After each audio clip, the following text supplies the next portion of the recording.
nekk moo di Mamour Diallo waaye itam Tahibou Ndiaye bi nga xam ni itam sàkku neen pour ñu daal di koy placer exactement sous mandat de dépôt waaye itam leen daal di kii itam si nouvelle arrestation foofu si daanu ko Ziguinchor exactement jëm sa ka nga xam ni itam moo daal di infiltré woon këru yaayu Ousmane Sonko amaan aussi benn rebondissement alors dans ce sens des na ko daal di faram-fàccee si nu mu gën a yaatoo seen émission li nga xam ne que moo di le truc de matinal entre autres points mbokk téléspectateurs qui font l'objet de nos discussions partagez likez parvenez live bi nga xam ne doom ñoo wax la jot guñ fi lu mën a topp si nga xam ne que moo di waxtaan wi si nu mu gën a yaatoo exactement alors tout d'abord da ngay daal di commencer ak li nga xam ne que moo di miiru ki nga xam ne que moo di Amadou Ba man ni kon Amadou Ba nag suñu may tuul dina daal di ñàkk exactement son immunité parlementaire man ni kon la demande est formulée exactement foofu daanu ko pencub ndawi réew ma jàpp ni itam ginnaaw kaaw ki nga xam ne que moo di Farba tey on en assiste jëm si ki nga xam ne que moo di justement Amadou Ba mu nekk leader bu nouvelle responsabilité exactement moom ki nga xam ne que moo di Amadou Ba nag li ñu si jaaxoon nee na benn rapport mosu koo daal di li nga xam ne que moo di épinglé mais laata ñu ñëw exactement c'est la nga xam ni itam peut-être tax na daal di wala mën a lever son immunité parlementaire alors dañuy ñëw si li nga xam ne que moo di mbir mi Amadou Ba ma ni kon il a secoué justement l'actualité justement à cette imminente levée de son immunité parlementaire concrètement naka na ko daal di jàngatee cette demande formulée auprès justement foofu si daanu pencum na réew moom. Alors pour préciser d'abord je ne suis pas un chroniqueur, je suis un journaliste. Alors, donc, le fait de Amadou Ba, il faut savoir que c'est pas un rapport. On ne parle pas d'un rapport bico épinglé. C'est-à-dire qu'on n'est pas dans la reddition des comptes. Le fait de Amadou Ba, dañu ne ci escroquerie foncière lañ ko tudd. Escroquerie foncière bu ñu tudd bu ñu toppee Tahirou Sarr moom la ñuy toppee Mamour Diallo moom la ñuy toppee Amadou Ba. D'abord il n'est pas le seul, il y a aussi l'ancien ministre Birima Mangara. Donc c'est des faits yoo xamante ne qui n'ont rien en rapport avec la reddition des comptes. Quand on parle de la reddition des comptes, c'est-à-dire c'est pas seulement pour xaalis reddition des comptes bokk na si actes yi ñu doon def reddition des comptes bokk na suuf si ñu doon jël reddition des comptes bokk na itam jëm si wàllu woowu pas seulement xaalis. Intelligence war na wees foofu. Dama ne c'est pas une reddition des comptes, c'est une affaire privée. C'est une affaire privée qui a secoué une famille qui a porté plainte contre un avocat bi leen représenté woon ci jaay suuf soosu dañu ne terrain bi dañu ne non sérieusement dañu ne escroquerie foncière bi démarré à Ngor Yoff. Il y a une famille bi moom un terrain, un titre foncier. Alors titre foncier boobu état jël ko sous forme que da koy indemniser. Alors indemnisation bi état jox ko créance. État dafa jox créance cette famille là. Alors état bu la joxee créance balaa mu koy fay dafay yàgg parce que les affaires de l'état day jël du temps. Alors créance boobu la ñu ne avocat bi doon jàppale famille boobu moom moo yoroon cette créance là. Alors créance bi au moment où la famille attendait pour l'état du Sénégal mu indemniser leen ci ces terrains là parce que titre foncier la avocat bi ci la comploté avec Tahirou Sarr. Bu ñuy cité ci affaire boobu ci la avocat bi comploté ak Tahirou Sarr jaay ko créance bi ba mu jaayee Tahirou Sarr créance bi ba pare famille bi déclaré ni que moment bu muy avocat bi di jaay créance bi Tahirou Sarr ñoom yëguñu ko, la famille n'était pas au courant moo tax la famille a décidé de porter plainte contre Tahirou Sarr. Alors bu mu porter plainte Tahirou Sarr il s'est trouvé que ci jamono boobu Amadou Ba était au niveau des finances. Birima Mangara était au directeur de programmation du budget. Mamour Diallo était au domaine. moo tax ma ne la dossier bi nii la bindoo. c'est-à-dire que ku xamul dossier bi da ngay wax ci ay rapport ay reddition des comptes. Ça n'a rien à voir avec la reddition des comptes. dama koy faram-fàcce pour sénégalais yi may seetaan mu xam ni le dossier de Amadou Ba n'a rien à voir avec reddition des comptes. Donc affaire yi nii la tëddee. Ça a démarré d'une affaire privée, une famille qui a porté plainte contre leur avocat de tutelle.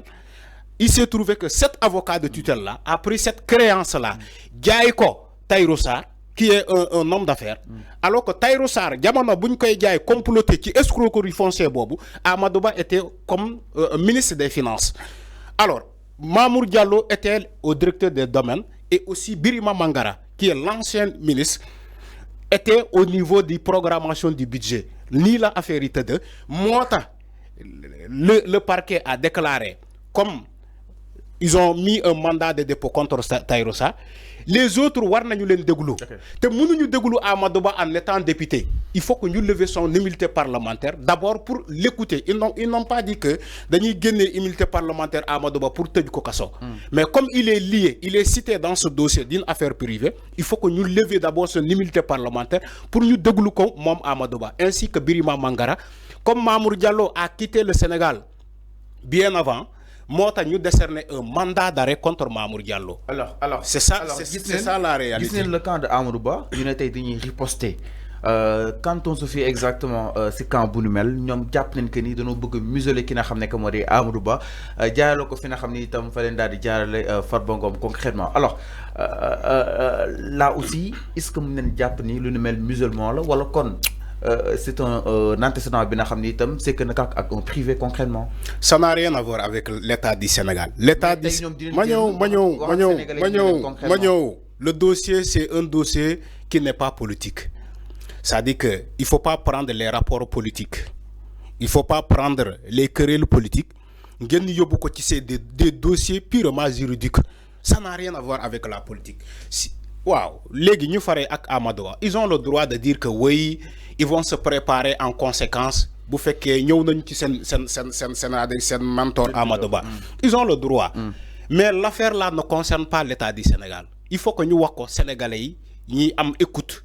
Di déglu parce que ñun tooguñu ci plateau di waxanto on n'est pas là pour manipuler l'opinion wala dire des choses que dossier bi ni la tëddee comme ni ma ko expliqué qui n'a rien à voir avec reddition des comptes qui n'a rien à voir avec des rapports donc ñi faré Amadou Ba ils ont le droit tout à fait le droit de se constituer comme bouclier mais yoon lu mu war a def dina ko def si la justice va procéder d'abord le parquet le garde des Sceaux qui un juge d'instruction pour nous bind le garde des Sceaux pour nous def comme nous defoon cette procédure là ba mu egg Assemblée nationale pour nous procéder à la levée de l'immunité parlementaire du député Amadou Ba toutefois bu ñu fa eggee dinañ ko procéder pour des obligations judiciaires lolu ken mënu ko entraver parce que quand l'affaire judiciaire est enclenchée ken mënu ko stopper. Alors, donc ça n'a rien à voir avec la politique. Exactement l'Assemblée nationale avec la décision de El Malick Ndiaye est attendue wax nako sank gi nga xam nek mu di Birima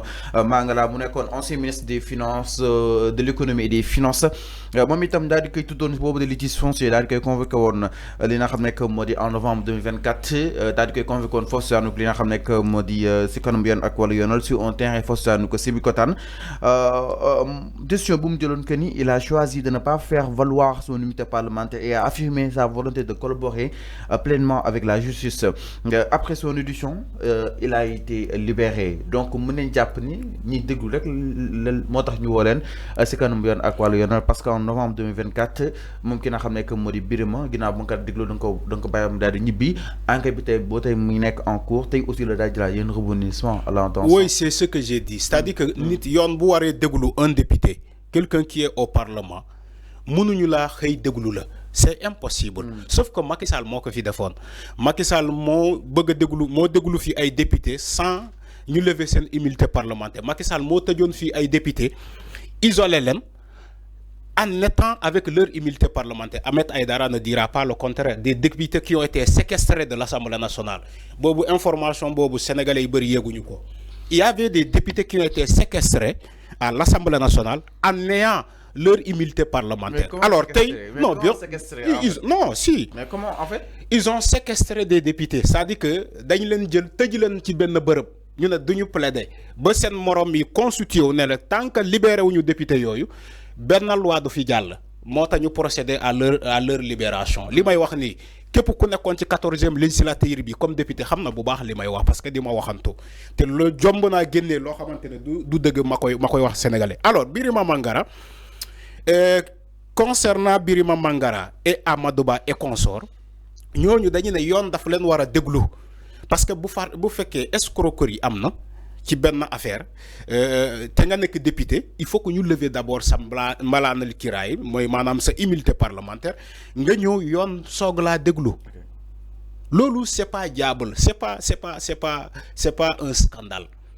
déglu un député lever immunité parlementaire un député fii lañ ko fekk Senghor benn yoon la lever immunité parlementaire d'un député Ablaye Wade comment dire Abdou Diouf ben yon la levé immunité parlementaire d'un député Ablaye Wade 2 fois le levé immunité parlementaire d'un député. Macky Sall en est 8 Macky Sall levé na 8 immunités parlementaires. Boubacar Biaye, El Hadj Mamadou Sall, Khalifa Sall, Barthélémy Diaz, Ousmane Sonko, Abdoulaye Baldé, Omar Sarr, Ousmane Ngom.